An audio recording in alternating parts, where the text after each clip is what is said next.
It was Harriet Tubman who said that every great dream begins with a dreamer. And it was our great sage Bar Kapra in our Midrashic literature that said, there is no dream without an interpretation. The Torah, through wonderful narratives about dreams, especially in the book of Genesis, creates a mandate for action, for both dreaming and for interpreting dreams. One could say that this act is uniquely Jewish, and that we must explore it in order to understand what is the place and space for dreams and dreaming in our lives, reading through those wonderful narrative tales of our ancestors.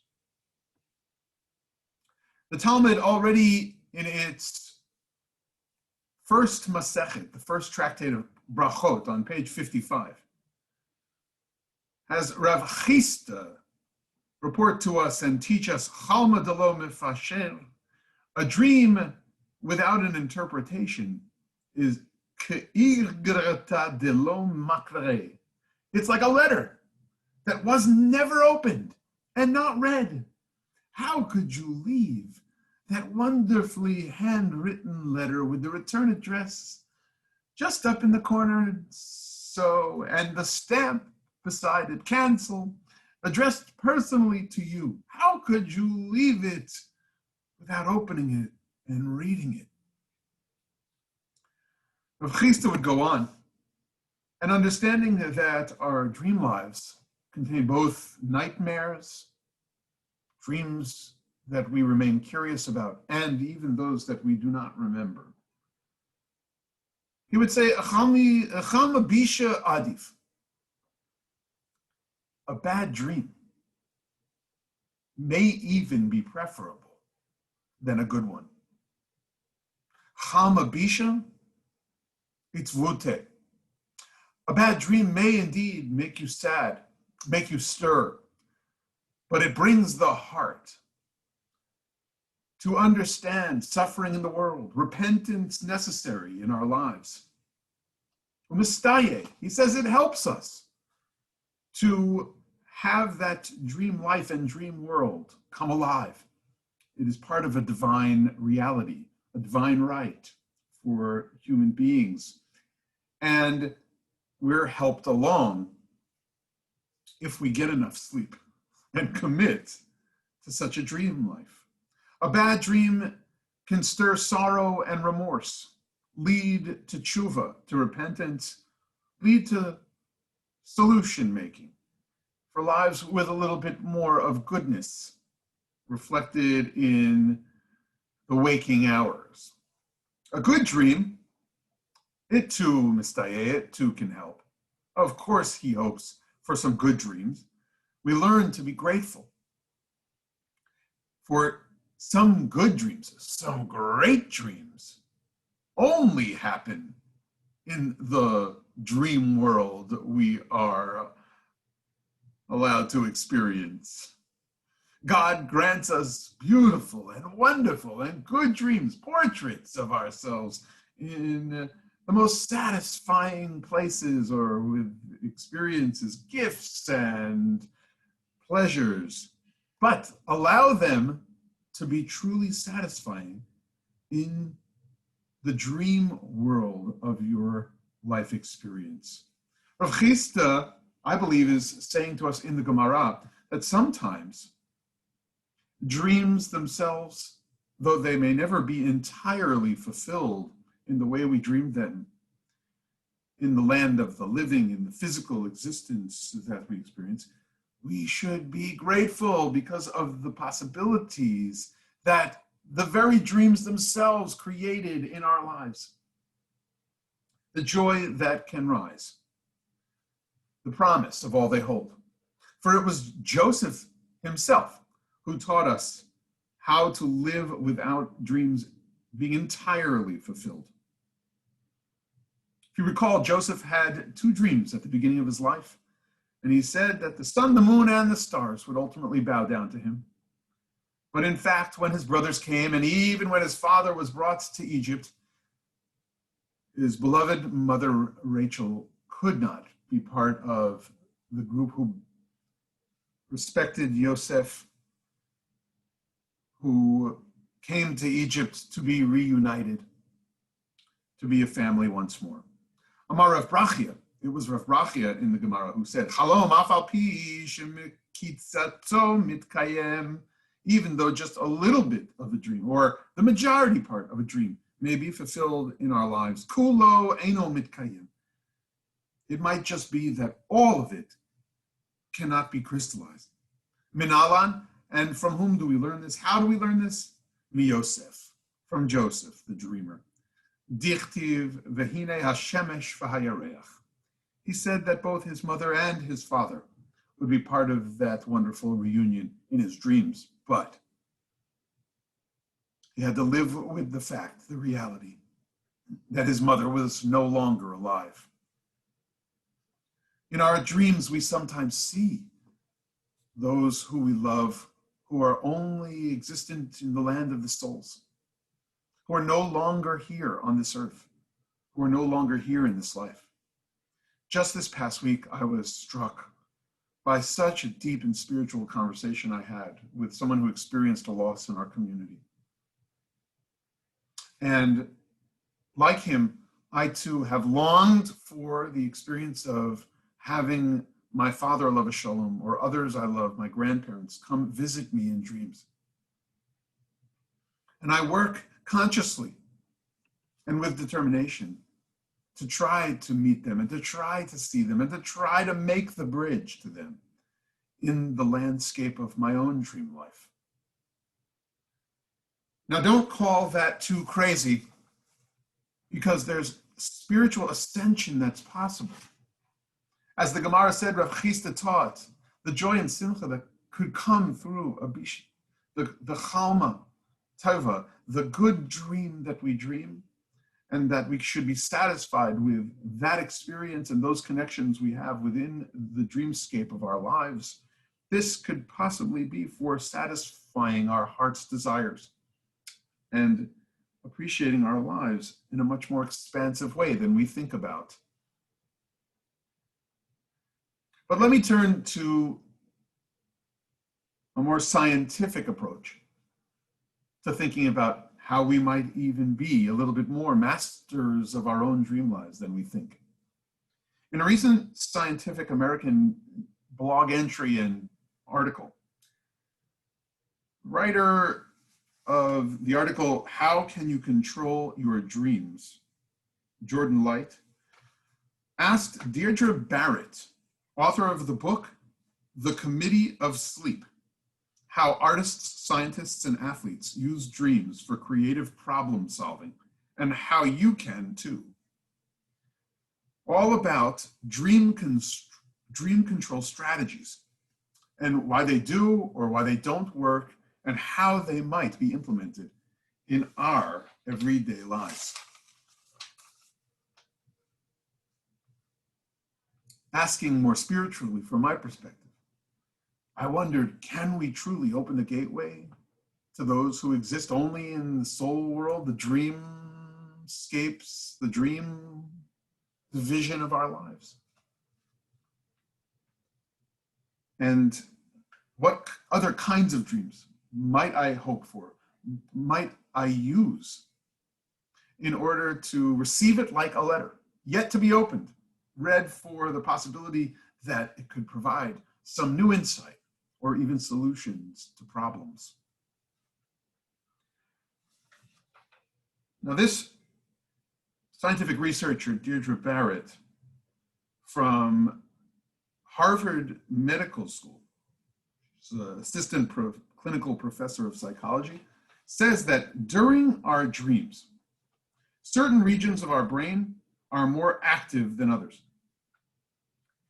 On average, there are several areas that light up as we look at the brain during dream moments in sleep versus the waking state. They are surprisingly more active and make evident that certain higher level thinking is going on. Those are parts of the visual cortex, parts of the motor cortex, and certain motion sensing areas deeper in the brain. And that's probably related to why dreams are so very visual compared to other sensory modes or types of content, and also why they have a lot of motion and action in them relative to our waking experience. The parts of the brainstem that fire those bursts of activity are also active.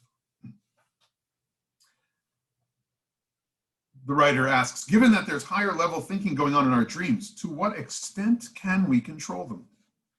Now, that we can control our own dreams is quite true, says the professor, and really much more so than people seem to know or realize. The details of how to do it are very different depending on whether you're trying to induce lucid dreams, that is, being aware of the dream inside your dream, and whether you're trying to dream about particular content or whether you're trying to dream up a solution to a personal or objective problem. So problem solving in dreams may be an approach, even if you're not ready yet to dream about a reunion or a soul meetup with someone you love and long for. If you want to problem solve in a dream, the professor says, first, think of all the problem in its various ways of being expressed that you can before bed. And if it lends itself to an image, hold it in your mind and let it be the last thing in your mind before falling asleep. For extra credit, assemble something on your bedside table that makes an image of the problem. If it's a personal problem, it might be the person you have the conflict with. If you're an artist, it might be a blank canvas. If you're a scientist, the device you're working on that's half assembled or a mathematical proof you've been writing through versions of. Don't just jump out of bed when you wake up. Almost half of dream content is lost once you get distracted. Lie there. Don't do anything else. If you don't recall a dream immediately, see if you feel a particular emotion. The whole dream would come flooding back. The professor did a week-long study with students and followed the protocol. 50% dreamed of the problem and a fourth solved them. So that's a pretty good guideline. That half of the people would have some effect from doing this for a week. Want to be aware of the dream you're dreaming, but not during waking hours, but inside that dream? Remind yourself as you're falling asleep, either as a verbal statement or idea, tonight when I dream, I want to realize I'm dreaming. That's the single most important thing, other than simply getting enough sleep. And if nothing else from this sermon, I bless you with all hours of good sleep in the days to come. Remember, there is a power. There's a power to pursuing our dreams. There's a power to putting ourselves in the category of dreamers, because that is a parallel to our ancestors in the book of Genesis. There is a power to dreaming. Now we know that sometimes, as the Gemara will warn, one who interprets, a friend who helps another interpret, can be a blessing. And then there are those who don't take it as seriously and who might even take advantage of us. The Gemara on page 56, after all Rav Chisda said, relates that Bar Hadaya was an interpreter of dreams. And for one who gave him a fee, he would interpret the dream favorably. And for one who didn't give him enough money, he would interpret it unfavorably. Be careful. Be careful when we offer interpretation. Be careful from whom we are receiving interpretation. But new revelations about our lives in the physical world may indeed come through the world of our dreams during our deep sleep. The Torah's narratives encourage us to allow those dreams to let us know about our lives, about our futures. Avraham Avinu, Rabbi Eliezer says, Abraham, our father, was called out, called upon, and engaged by God coming to him in dreams. God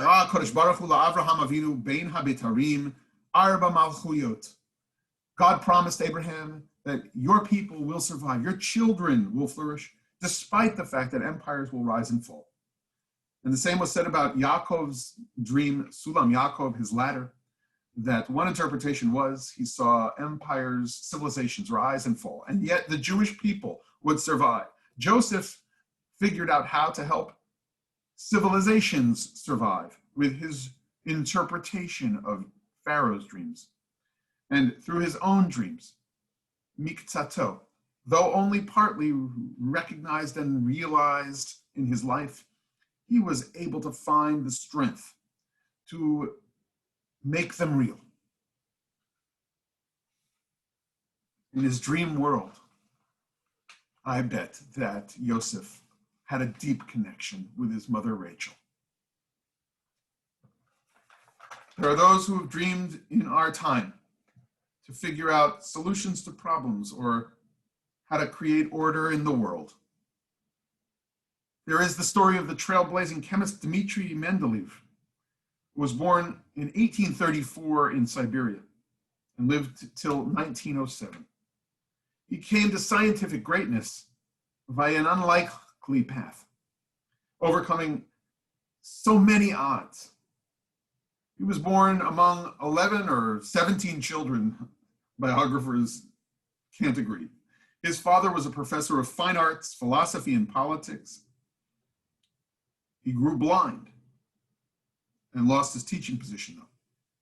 His mother became the sole breadwinner, working at a glass factory. When Dmitry was 13, his father died. And 2 years later, a fire destroyed the glass factory. So many challenges. The University of Moscow rejected him. At last, the family made it to St. Petersburg. They admitted him, and the family relocated there despite poverty, for they were in pursuit of higher learning and deeper understandings. And he wanted to fulfill his own dreams of becoming someone who could help organize and solve and add goodness to the world. A promising scholar, Mendeleev published papers by the time he was 20 years old, and he attended the world's first chemistry conference by 26. And by his mid-30s, he was intensely preoccupied with classifying 56 elements that were known at that point. He eventually started to think about the patterns that he could map out when it came to those elements. And then he had a creative breakthrough. How did he have such a creative breakthrough? One February evening, after a wearying day of work, Mendeleev had a dream. And in that dream, he envisioned the periodic table. Let me commend to you the novel that recreates that story, Mendeleev's Dream, The Quest for the Elements. It says, as Mendeleev's eyes ran once more along the line of ascending atomic weights, he suddenly noticed that something that quickened his pulse. Certain similar properties seemed to repeat in the elements at what appeared to be regular numerical intervals. Here was something, but what? A few of the intervals began with a certain regularity, but then the pattern just seemed to peter out. Despite this, Mendeleev soon became convinced that he was on the brink of a major breakthrough. There was a definite pattern there somewhere, but he just couldn't quite grasp it. Momentarily overcome by exhaustion, he leaned forward, rested his shaggy head on his arms. Almost immediately, he fell asleep and had a dream. This dream, we may explain that it's a normal function of the human brain. But we may see that it was in Masechet Brachot and in the book of Genesis that the narratives suggest that we strongly engage our lives as dreamers, that we interpret our dreams, that we become interpreters of others' dreams, that we reach and long for those we love in the world of our dreams, and that we become satisfied by even experiencing the goodness God has in store for us in our dream lives. If we encounter a nightmare, if we encounter a harsh world of our dreams, may it be for understanding the depths of our sorrows and for creating tikkun, healing in our lives, either through repentance or through reconciliation. The Torah's strong hope is that we live out what Harriet Tubman noticed, that every great dream begins with a dreamer.